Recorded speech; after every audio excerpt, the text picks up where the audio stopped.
So I will start. So good afternoon and good morning from wherever you are. So we are very excited, grateful, and very humble to see people actually joining. So today we're gonna actually talk about the launch of a new name. So you have all seen it on the social media, and I would like to already start this webinar by talking about the name, which is Regenerative Healthcare, and the definition of it. So regenerative healthcare is a concept pinned down by Rodale Institute, and it basically encompasses a system that works together, like it's a unified system where agriculture and healthcare work together in order to provide solutions to improve one health, human and environmental health. So we would really like to get to know each other, but I think like time-wise, we don't have enough time. So we would encourage you to use the chat. We will have Rise also moderating a little bit of discussion, and also you can see who is in the call, which is pretty interesting for everyone because this is also a networking event and webinar. So you can write in the chat the name, the organization, or your profession, the country where you're based and you operate, and your motivation for being here. It could be because you're curious about the name. It could be because you would like to find other collaborators, you would like to create projects, or you're just here because you know someone. So you can use the time and I will be speaking. So who we are a female team, all women, 5 women. We are located in different countries across EU. So, and we all have a multidisciplinary expertise laying on nutrition, health, and agriculture. So we have RHEA here, who is based in Portugal. We have Susanna in the Netherlands, but also operating in Poland. We have myself, Irini. I'm based in Greece. And we have Christina, who is actually based in Switzerland, but also operating in Italy. And Sonia, who is based in Spain. Today, the webinar is going to be 1 hour, and we have split it into 2 parts. So the first half an hour, what we're going to do is that we are going to see what is RHEA, why this changed, why did we change the name, and we're going to see what we're doing at the moment, what projects we're running, what are our capabilities, and then we're going to open the space for Q&A for like 5 to 10 minutes. And then the next part will be the co-creation and the networking part, where we're going to present what are the regenerative healthcare solutions that they exist at the moment and how we can co-create around them. So what is RHEA? RHEA has a double meaning. It's basically the acronym of Regenerative Healthcare European Association, but it also comes from the Greek word rheo, which actually means flow.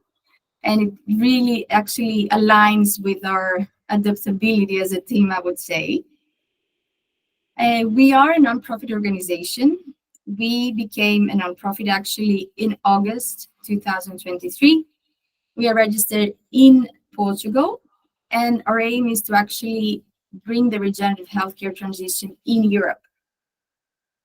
More specifically, the mission that we have is around education and raising awareness on the soil health and human health nexus. And the vision that we have is to foster this regenerative healthcare transition in Europe by promoting one health, the health of the soils, the health of the humans, animals, plants, and the ecosystems. Why did we decide to make this change? In the last 2 years, we have been working as a movement, and we have we were called actually Coalition of Health Professionals for Regenerative Agriculture. So we worked voluntarily, and we're still working voluntarily out of the passion for nutrition and nutrient density, soil health, regenerative agriculture. So we reached the point where we are registered as a nonprofit organization, so it would not be accurate to be still called a coalition. We saw the need to focus our geography in Europe, a geographical focus in Europe, actually, and to bring the narrative around regenerative healthcare. That doesn't mean that we are excluding regenerative agriculture, because this is also included in the definition of regenerative healthcare, of course. We have a multidisciplinary expertise, and we wanted to leverage that on nutrition primarily and on health and agriculture. And with this change, we want to focus more on healthcare professionals, but that doesn't mean that we're not going to focus on other stakeholders such as farmers and other organizations. And our aim is not to work in silos. We want to co-create solutions with other organizations because we work as a unified system. We want to bring these two systems of agriculture and healthcare together. So working in collaboration is our main goal. Throughout this change, we worked on the theory of change. This is a very long text to go through this at this moment, but you can actually find it on our website. You can download it and you can read it on your own time. So here you can find what is the need we are addressing as an organization, what is our work, and what are the results of our work. If you're still interested to learn more about it, we can actually have a one-to-one with you if you would like to reach out to us specifically on this. And we would like to actually talk a little bit about our mission, which is the education and what we have been doing on this.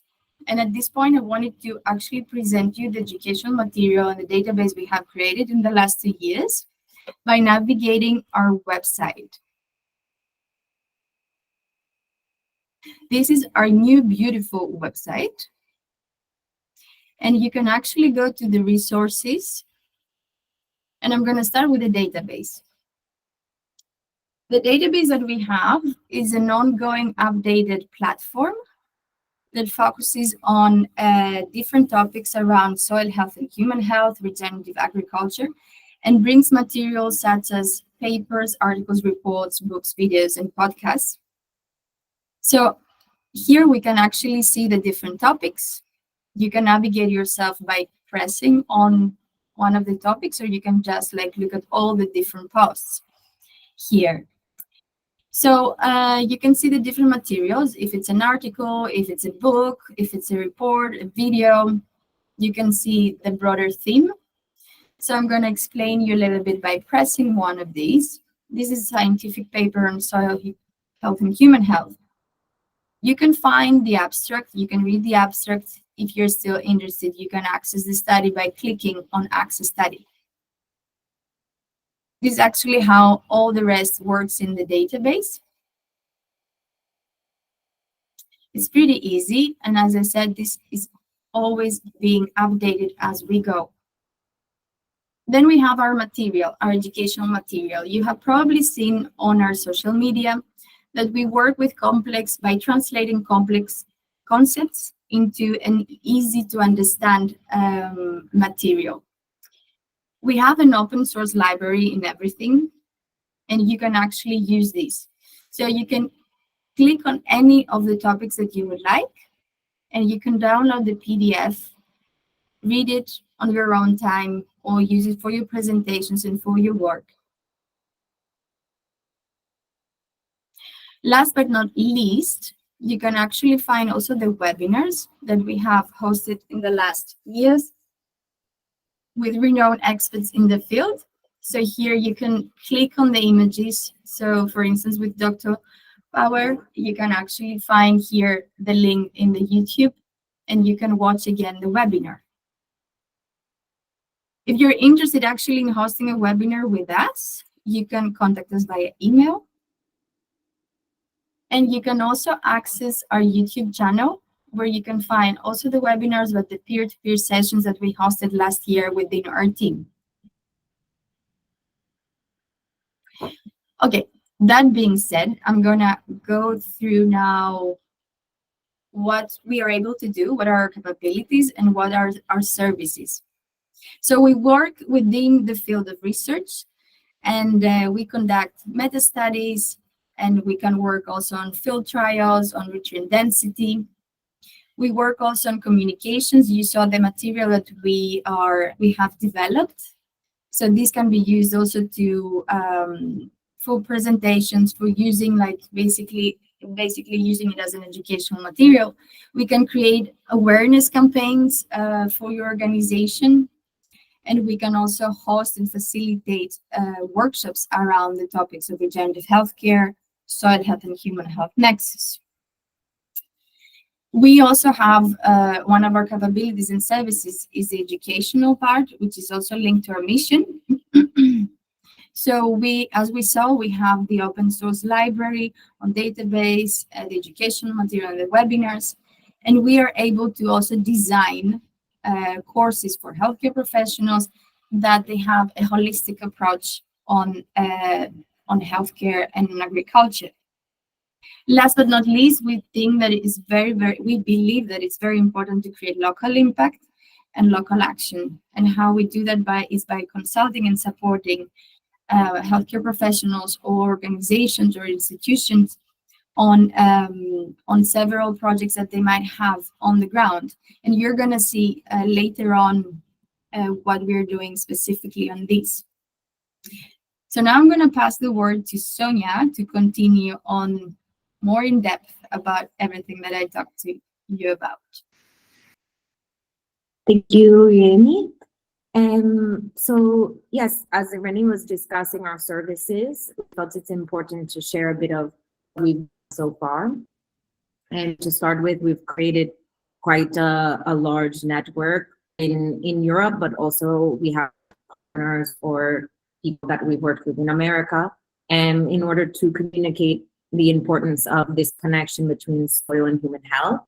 So some of our partners are listed here, and they are also working in education or influencing policy making or doing pilot projects in the field to, you know, make it more clear that there is really an important connection here that we need to focus on for the future of food and health especially in Europe.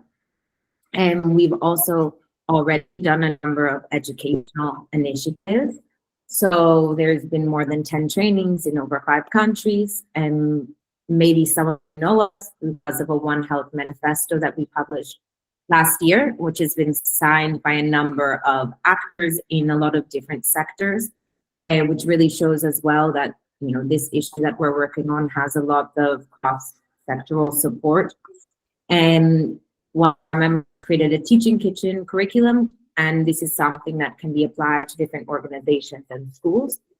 And we've also partnered with Nutrient Density Alliance, merging databases like Reni just showed you some of on our website, which is great because we're wanting to make information and material about this as accessible as possible.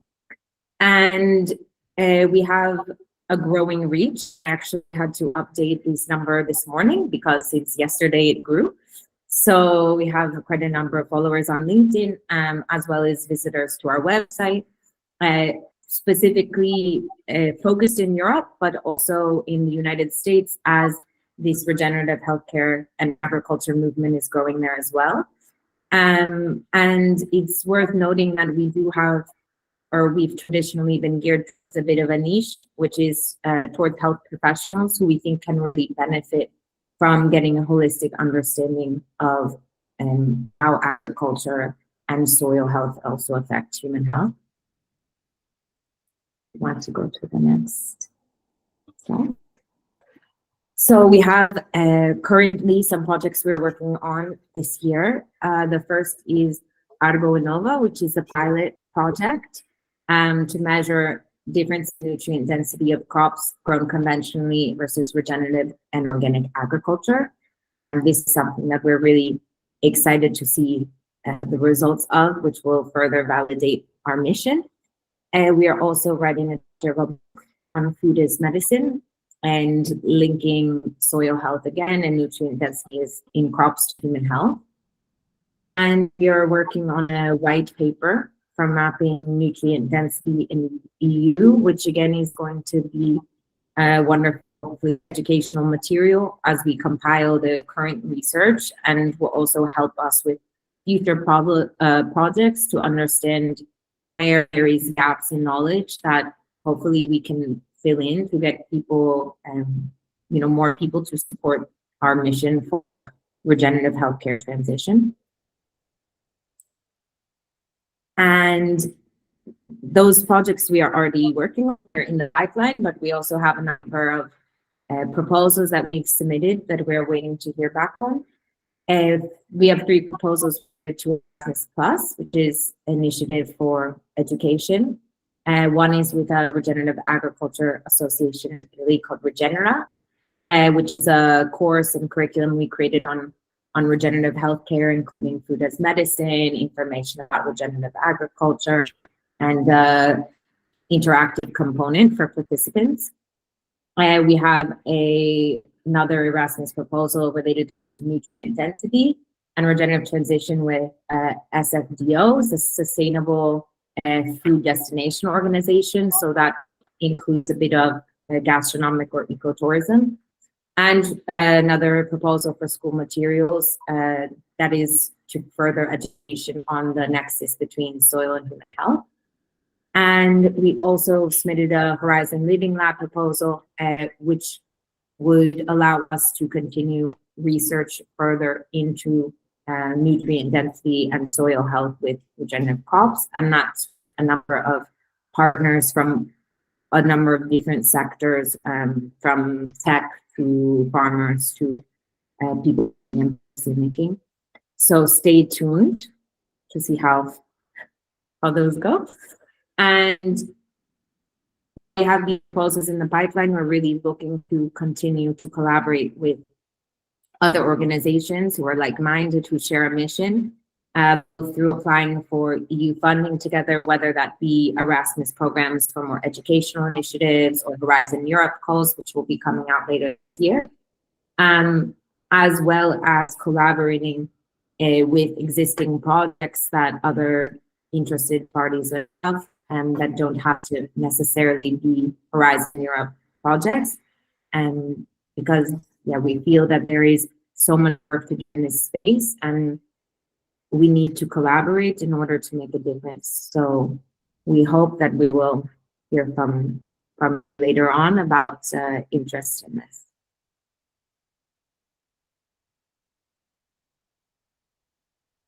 So we would like to pause at this moment and listen to any questions that you might be having regarding what was presented to you. You can unmute yourself and you can speak, or you can send it in the chat. We'd love to hear your thoughts of what you're thinking about the new launch and our projects and our capabilities.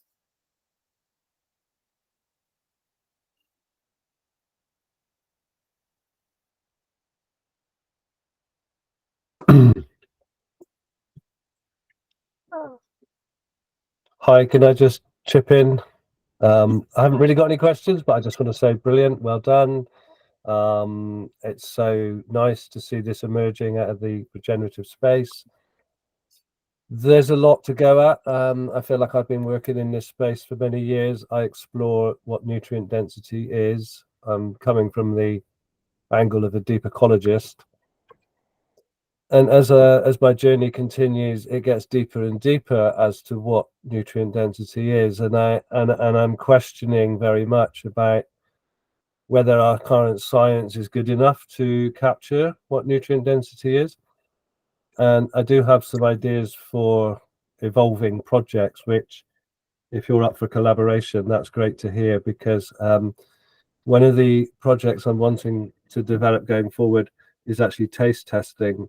And it literally comes back to humans having an innate ability to know what is good for us, but that's a quality that we've lost because of our modern kind of culture. Anyway, that's not a question. I was really just wanting to say, well done, pat on the back, brilliant, nice to be here and sharing in your relaunch.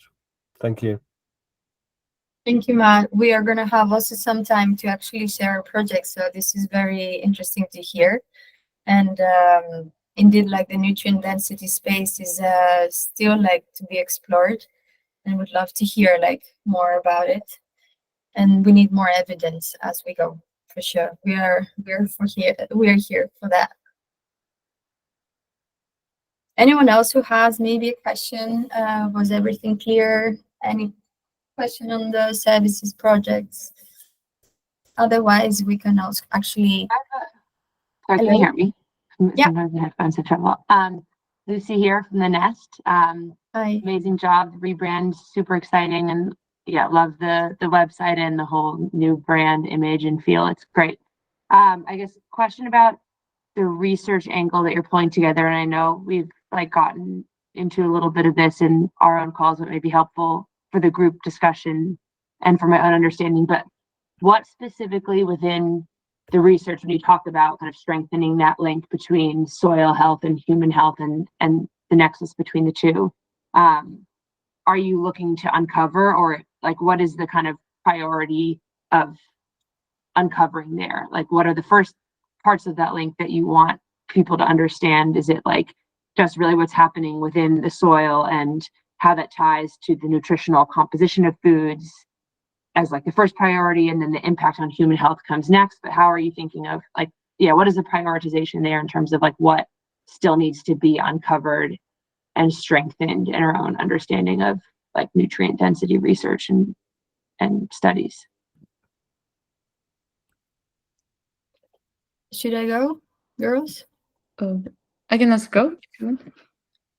Yeah, it's a really good question, and I think within our group we are looking at several different angles, because there are so many different crops with so many different partners, which have of course different like needs. But I think one of the main needs, and maybe Reza can also talk a bit about it, is one really to, in a European setting, to correlate the farming practices with nutrient density, because it was mostly done in US setting, and of course the soils are different, the farming practices are different. I think that's really important to really establish that, you know, cover crops and crop rotations or more, and yeah, just more availability of the nutrition in the soil affects the quality of the products we have. And that's kind of like the step one.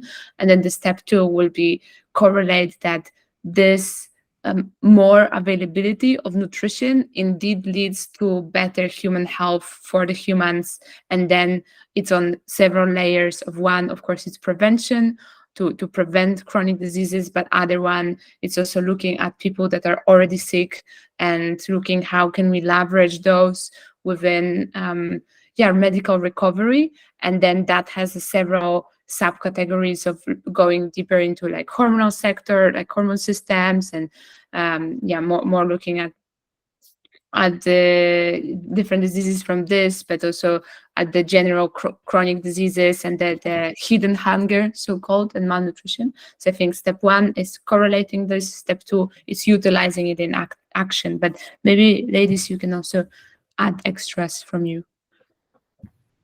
Yeah, I think it's always interesting to highlight that the research in general is very limited when it comes to connection, soil health, human health. So that's also why we're here, and that's also why we are a collaborative organization, because we need more research. We're not a research body, but we love to work with universities and other organizations, farms that perform the research inside their own operations as well. I feel like for brands and for like selling from farmers, direct selling, we can already do testing that will then be put on the package, testing the crop and communicating directly to consumers. But the soil health, human health research, like we have a randomized control trial that it's people are receiving organic regenerative food against conventional food. This is not being done. So I would really like to highlight that we're just starting on this, and we need much more research on that. So we need the universities, we need the foundations, we need everybody to create this. We need to create this research. So this is also what we're trying to foster here in our organization. Yeah, and last but not least, like our mission is the mission on raising awareness. So we have noticed that actually many people don't actually think about the soil health, human health nexus. Sonia also had a presentation about this link, and people were quite amazed that I haven't even thought about it. So there is one part is like on how we are raising awareness on these topics, and the other part is like, okay, now what do we do to show the evidence? So just to actually also add something here. Irini, you can't see, but there's a few people with their raised hands. So please unmute yourself and go on. Maybe Liron first and then Lexi. Hello everyone, I'm sorry I'm not able to switch on my camera, so you just see my logo. My name is Liron, I come from Israel and I work on a wide range from regenerative to biodynamic agriculture. And first of all, I very much appreciate this forum and this coalition that you created. It is so vital. And I wanted to raise your attention that in the districts of biodynamics, there have been already some research on this field of the connection between soil to health, and some very interesting alternative measures of analysis like round circle chromatography that enables us to understand both soil vitality and food vitality, and then comparing between conventional, organic, and biodynamic, you can really see how the vitality essence of the food is moving. And I'm very happy to share more about it and collaborate on this network. Perfect, thank you. Lexi, I think, or you can see who raised their hand because I cannot see. Lexi, and then Pelagia. Yeah. Thank you, everyone. I'm super excited to be here. I'm based in the US. I'm in Boston, Massachusetts, so just across the pond. And the work that you all are doing is very exciting. I had the opportunity to go to a regenerative healthcare conference at Rodale last fall, and it really just fed my passion for this topic. My background's in dietetics, but I'm currently studying agriculture as well as public health. So this is just a nice intersection of it all. I was at a Food as Medicine summit last week, and one of the topics that kept getting brought up was, how do we make the business case for both food as medicine, but then also, more specifically regenerative healthcare. And it's exciting to feel the hoorah and enthusiasm when you're in that room, but as soon as you step out of that, you have to make that business case a lot stronger. And I imagine it's different in the United States with our farm bill and the way we use insurance, and that's different than the EU. I think there's a lot of things that we can learn from one another, I suppose. But when you're speaking with healthcare professionals or administrators, how are you talking about the business case? I mean, the research is obviously important, but I think especially when it comes to administrators, if dollars and cents don't make sense, how do you get that buy-in? Can I answer? Yes, Susanna, I think you have experience on that. Yeah, Lexi, by the way, I have also been on the Regenerative Healthcare last year, so we had to be in the same conference, well, 2 years ago. Anyhow, that's something that keeps me awake at night all the time, because the science is there, as you said, long-term prevention and costs involved with that are there. We all kind of know and we can agree on it, right? And keeping also, Erin Martin, which you for sure know, advocates for also keeping the dollars within the local community. Everything makes sense, but at the end of the day, we still live in a system that kind of doesn't make sense, which is going to be really frustrating. And what we are looking at here, at least, is something called social impact bonds or outcome-based payments, right? Where you manage to find a stakeholder that is interested financially in the outcomes that you can deliver, and then they support you in the years that you need in order to establish the whole organization and the whole infrastructure to deliver these outcomes. And yeah, I'm keep on thinking about where the money comes from all the time, which is sometimes really frustrating. But I think at the end is we are also, when you think about the transition, I feel like we are also in the moment where it's kind of the things are transitioning slowly and popping out with small projects. And I think we're still in this moment that it's small bottom-up approach with like more research grants, at least in Europe, like it's more research, and then hopefully that we will reach the tipping point where you accumulate enough data that you can go and convince insurances. What worries me a bit about insurance is that most likely they want very long-term data collection, which is hard to, we cannot have like 15 years collected data, right?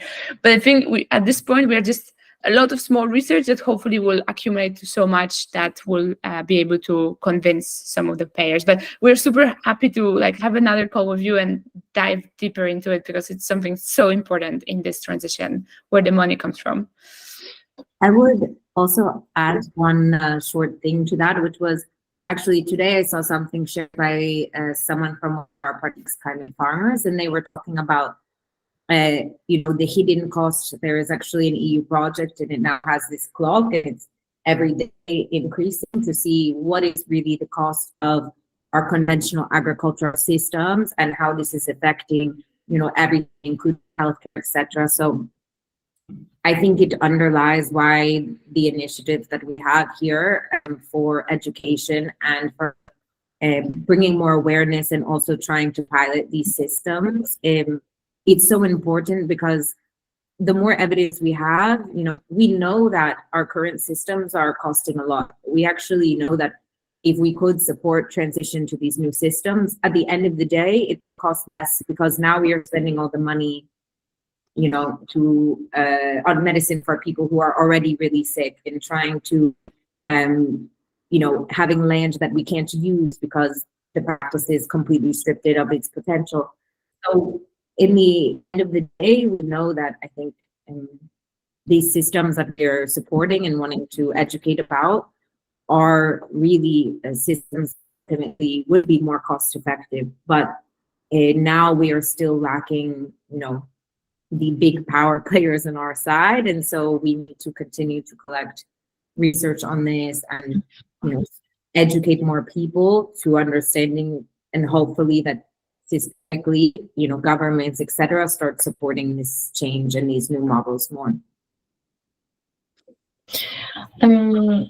I'm being a bit conscious on time, so we can use one more question and then we will have more time for more discussion, because I think it goes into the discussion part, which is great, but we do have some more time for that. I think Pelagia, you were first too, so please share, and then we can move on, Irini. Yeah. Hello, I would like to thank you for this interesting webinar connecting all of us, and congratulations for your initiative. I'm in the emerging field of lifestyle medicine. I'm a medical doctor, and already establishing such an organization raises awareness of the connection between soil to human health. I would like to congratulate you. My comment is more on the aspect of time. We need basic research on the food density, and then we need RCTs to apply this basic knowledge for trials in humans to see the outcomes. And this involves the academics. And I encourage you, as much as possible, to try to incorporate academia in your work and in your awareness efforts, to include them into your final goals. I'm very excited to be part of this and collaborate with you as much as possible. And thank you very much for this webinar.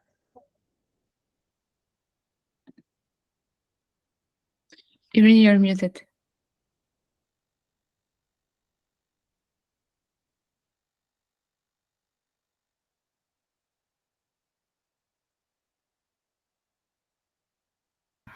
You're muted, Irini.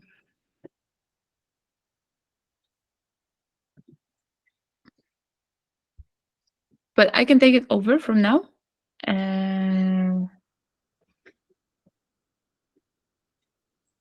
Yes. Now we can hear you. No, we cannot. Okay, I I take it over from now, and Irene will come back in a second.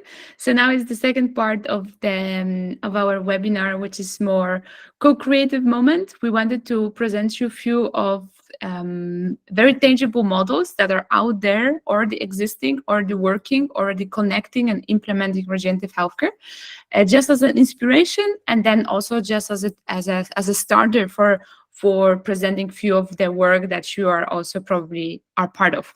So the first models that we would like to show you within the regenerative healthcare is the farm to hospital, which is a really obvious and straightforward model where a plot of land is growing food directly for the needs of the hospital, of both patients, but also maybe the staff members, and also possibility to buy the food. An example of this kind of model you can find in Pennsylvania in RHEA Institute, which collaborated with the with Lux Hospital, and in order to grow food regeneratively and use it right away with the people that need it the most. Another really cool model is called food pharmacy.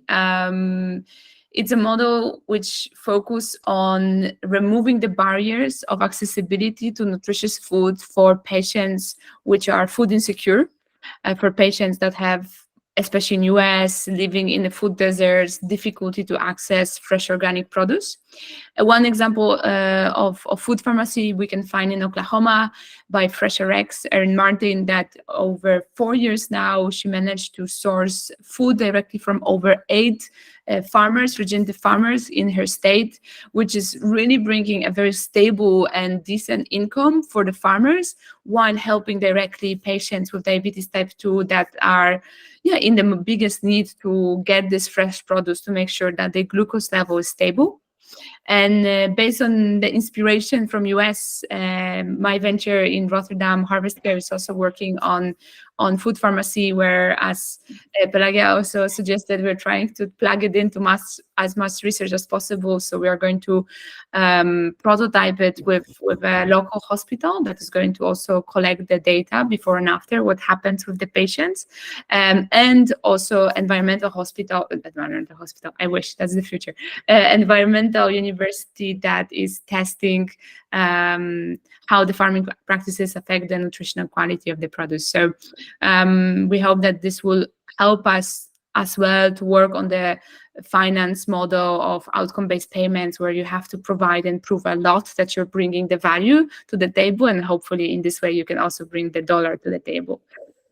And then the next one is the Teaching Kitchen, originating from Harvard University. Really amazing initiative, running now for a decent few years, putting culinary medicine programs into hospitals, into community centers, trying to help people not to be resubmitted to hospital, because that's the biggest challenge, and also huge financial burden of people leaving hospital because of chronic diseases and being back right there within a month, because not much is changing within their lifestyle. So the Teaching Kitchens are really like a place of learning for life that is bringing you help with everyday choices. So they're not only focusing on nutrition, but also mindfulness and physical activity, and they specifically focus also on making sure that the culinary medicine that they're providing is provided by like a very multidisciplinary team of chefs and doctors and dietitians, but also they're really bringing the awareness of trying to cook meals below $20, which is like the threshold for the people to be able to afford it, no matter on what income they are in. A bit more narrowed or targeted, I think also Lexis mentioned something about medically tailored meals. An example also from US, Sarah's community, where they have actually their own farms, and additionally they source from surrounding organic farms. They take the produce to the kitchen. They bring the teenagers that are maybe a bit lost and not knowing what they should do in life. I mean, we all have been there. They give them the tools and the awareness and the skills of how to cook meals, but also how to be more entrepreneurial, how to work in a team. And then all this food that was co-created between chef and teenagers is going directly to people that need it the most, that are recovering That's why it's like medically tailored for them with whatever needs they have after a surgery or specific disease. Then we have farm to school, also very straightforward. Both it can be growing and promoting healthy food within the institution of school. We are also involved with one of those projects in Poland where they grow on a small plot vegetables together with the students and teachers. Then this food goes directly to the canteen. The canteen is trying to optimize their menu to be more seasonal, and then the kids, are being exposed to the need of healthy eating and the fun of also growing and cooking together right away. And then the final one is the training of the health professionals, and we see this as a huge need and a huge obstacle, but also possibility to transition, as a lot of doctors are missing the nutritional education. I think within our statistics, we know that it's only an average of 20 hours per 6 years of education that they learn about nutrition. So Planktrition project, which is actually collaborating with RHEA Institute as well, have an online education where they bring the knowledge around whole food, plant-based nutrition and their usage within the medical setting.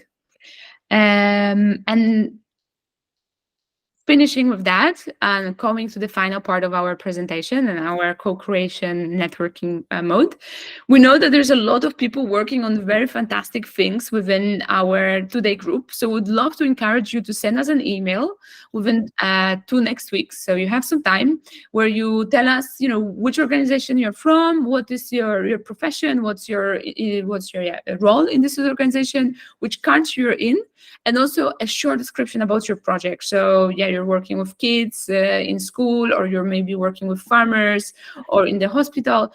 Let us know a few paragraphs, and also let us know what is your need. Maybe you're looking for some inspiration for seasonal recipes, or maybe you're looking for other partner for your EU funding.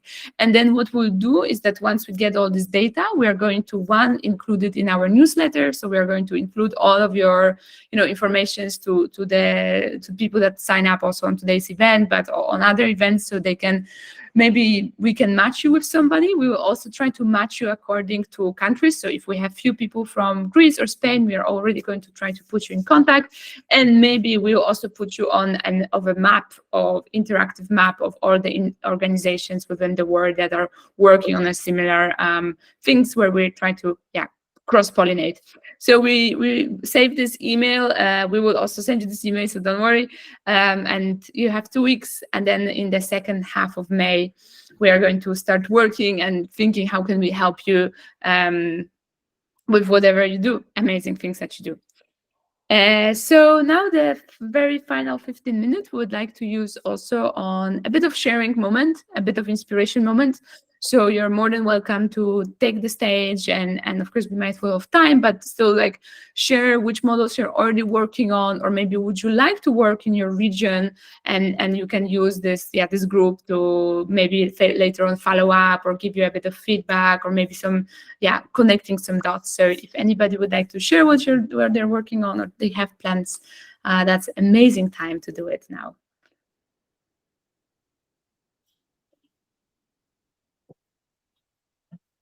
Yeah, I would also like to hear from the regenerative models and solutions that Susanna shared, what talks to your heart. I think Matt Adams. Yes. Yeah, thank you. I might have started talking about it already, but I've been, for me, I'm trying to move beyond the labels of regenerative, organic, and all these labels, and think about food quality, because being able to measure food quality, and everybody is now on that trail or starting on that trail. Until we understand what the difference is in the quality of food, we don't really know what that looks like. We think it has something to do with nutrients and nutrition. I think the chap from Israel who was talking about the vitality, that's an important aspect to food quality that generates health. So anyway, I've worked with the Bionutrient Food Association. I've set up a pilot project in the UK. I've looked at the individual nutrients in the food, related that to soil, and found a really confusing picture because we need to embrace diversity. So the quality of the nutrients or the content of the nutrients in the crops that we found in the UK, they were all generally much lower than they were in the US. And so we need to break already that model of thinking that one size fits all, which is how we've been taught nutrition looks in terms of standard models of a carrot contains X amount of nutrients. These are averages that are averaged out in nutrient databases. But in reality, when you look at a carrot from grown in this soil in this country by this grower, it's very different to a carrot grown in a different country in a different soil by another grower. So the composition might be different, but the quality might still be there because they both contain some vitality. So we're needing to get beyond just how we understand nutrition. And I've looked at chromatography and vitality, and all this has brought me around to the best success I've had with measuring food quality is simply with a Brix refractometer, which just measures a ratio between the density of solids and water in the juice of the vegetable or fruit.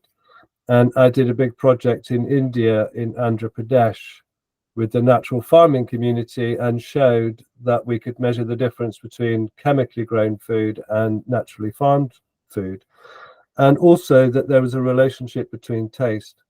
So my evolution of thinking is taking me to want to develop a project going forward that uses a combination of Brix refractometry, so that offers some science and a numerical value that's super simple, but also to set up taste testing panels, because I've developed a set of metrics which I can take people through. You don't have to be an expert, but I can take people through to think about the quality of a plant based on its taste. And I'm starting to find a correlation between the higher Brix and people's perception of what high quality food is. So the project going forward is to set up taste testing panels, pull in food which we know is which is what we think is high quality, low quality, get humans to start to verify, these pile of carrots we think are excellent, these pile of carrots we think are not. Then you can send it out for nutrient analysis, and in that way build up a more comprehensive understanding. So anyway, that's the project that I'm now sat wanting to develop, and I'd love to collaborate with you. Amazing. I mean, you have lots of experience in nutrient density, and this is very helpful. And indeed, we are not looking to see nutrition in a very short-sighted way. It would be interesting to send us via email also a short paragraph and take it forward in another call with us. I am seeing that we have 10 minutes and 3 more people raising their hands. I'm very sorry. So I think it's important for everyone to share their ideas. And then, as we said, we're going to take into account everything that is being said here, and we're going to reach back to you. Georgia, please. I think you're the next one. Yeah, thank you. Hi, everyone. I'm Georgia. I'm a sustainability and impact innovation strategist, and I mainly work across the agri-food industry with different players, with a focus in developing sustainability strategies in the concept of feeding tomorrow's cities. So I would really like, apart from RHEA, to thank really Matt for what you mentioned before, because this triggered something. So in the past, I have done a project in the Netherlands with RHEA. I don't know if you're aware of RHEA. It's one of the 2 global seed producers, one of the 2 global seed producers. And as a Greek, I'm Greek, I was claiming that tomatoes in Greece are much more tasty. My colleagues from RHEA, they were telling me, we are the ones who provide Greek farmers with the seeds. And I was like, seriously, that cannot be true. So it's really important what you mentioned, that the local DNA and the microclimate of its location, it's really important. And here is a question that needs clarification. It happens a lot when we deal with really vague terminology like smart, sustainability, or health soil. There is a lack of definition. What I mean, if we ask ourselves in this small group, what do we mean with health soil? I believe that we're going to take different answers. So, and by this, I mean that if we are going to compare the soil in the Netherlands with the soil in UK and the soil in Greece and the soil in Sicily, where you have the volcanic, the healthy soil is going to be different. So you cannot expect to have the same carrots produced in UK with the same end nutritional value that you're going to have in the volcanic island of Sicily. So we really need to take into account the local DNA of its location and respect it, because the end goal, it's not going to be to make the soil of UK similar and as healthy as that in Sicily or in Greece.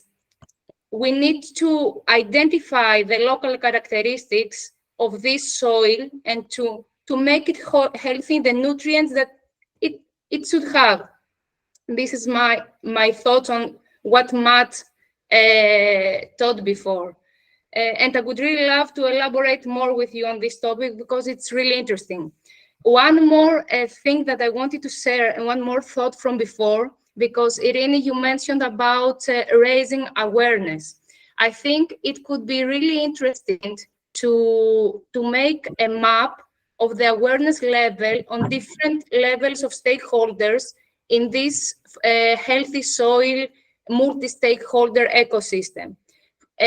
You have on one hand the consumers, and on the other hand, you have all these multi-stakeholders and players. So you have first, I think we have first to recognize and to identify the level of awareness of each player, and then to define what is our goal in order for this specific player to reach. Either it's a consumer, or it's a university, or it's a producer company. So we have them aligned.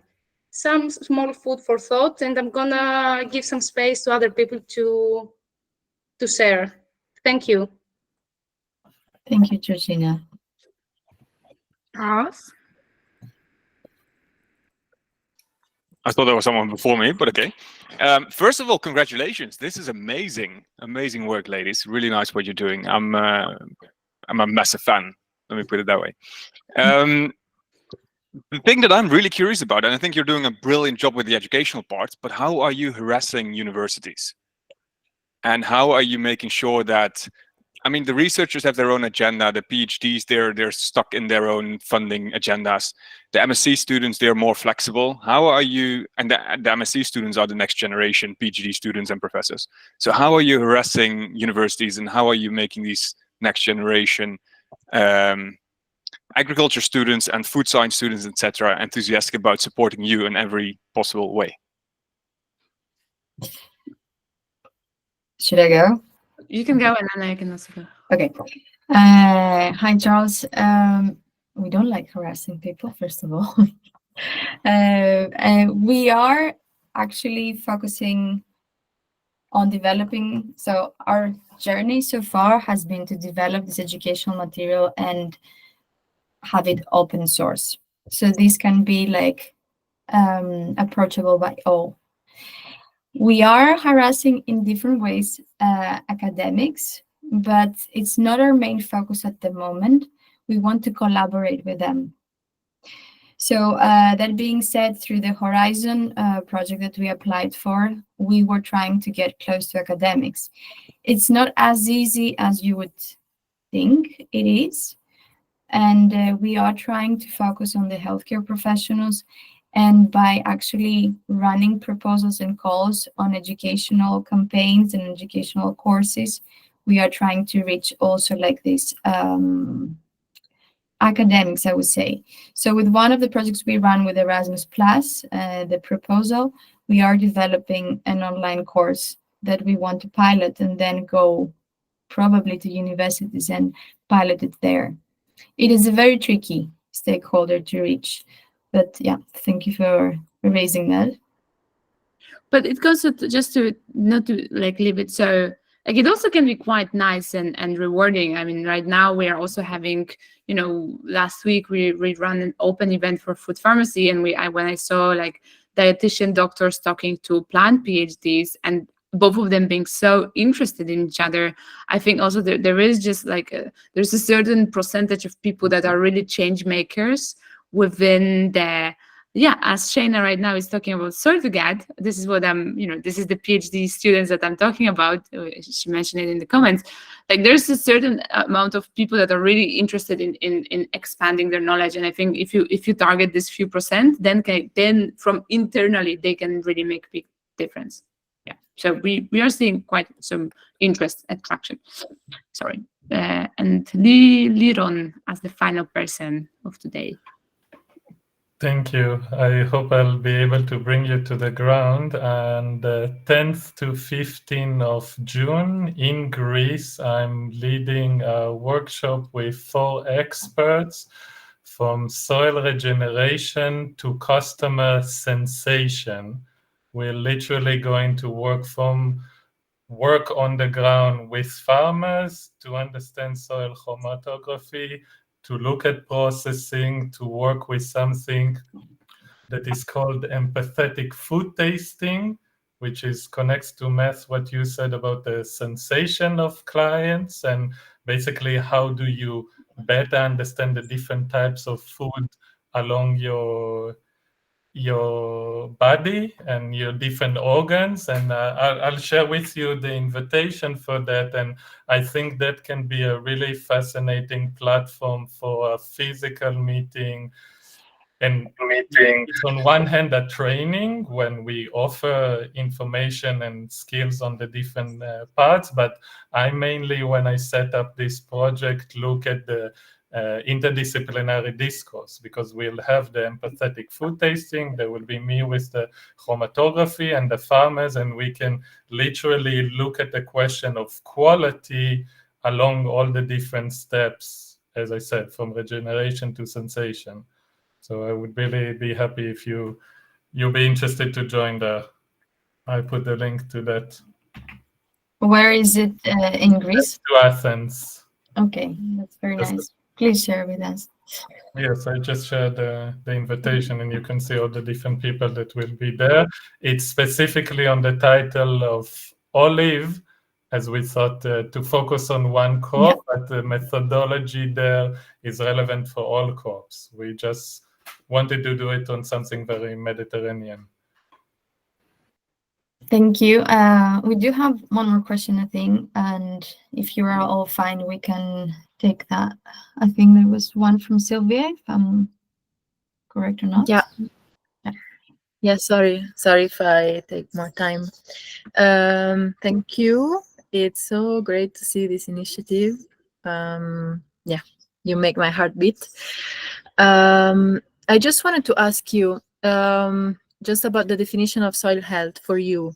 Do you mean, do you have some characteristics in mind of the soil composition or soil physics, or do you refer as like in opposition to soils that are used for big monoculture agriculture, or like that are subject to a lot of pesticides, herbicides, etc.?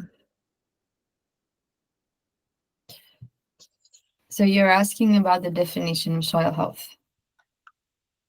Can you like what the focus is, if it's more in opposition to big scale production, or if you maybe want to establish some indicators that define for you what soil health is, or if it's really like about chemicals, like if avoiding chemicals and focusing on organic, rather than like was Georgia was saying, that every soil will be different, and it may be more healthy than a soil that has many chemicals, but less healthy than a soil that is not super fertile naturally.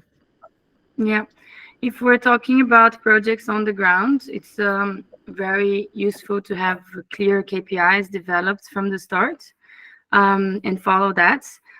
So it's really going to depend on the project, on each project and each region, but also we can see it from an outcome base. So if we started with the soil in X, and throughout the years we see that soil organic matter is improving, soil microbiological activity is improving, erosion is reducing, root activity is also increasing, then we can say that the health of the soil is also improving.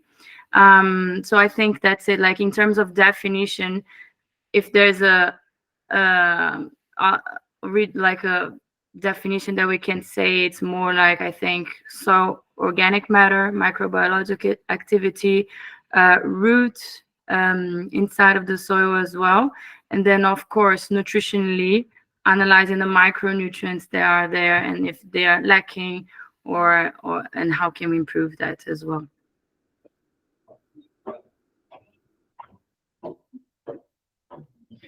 I think we're finished. Does anybody else has any questions? Otherwise, we can close the session. You can reach out to us on our social media. You can write us a message in any platform that you would like to, and we would love to hear from you, your ideas. You can send them via email, and then we can reach out to you to collaborate and co-create. We're very happy and grateful that we had all of you here and hearing these nice words. This gives us a lot of motivation. We are doing this all voluntarily, so it's a great appreciation to have you all here and keep us motivated to continue. And we want to do this with you and not alone. So thank you.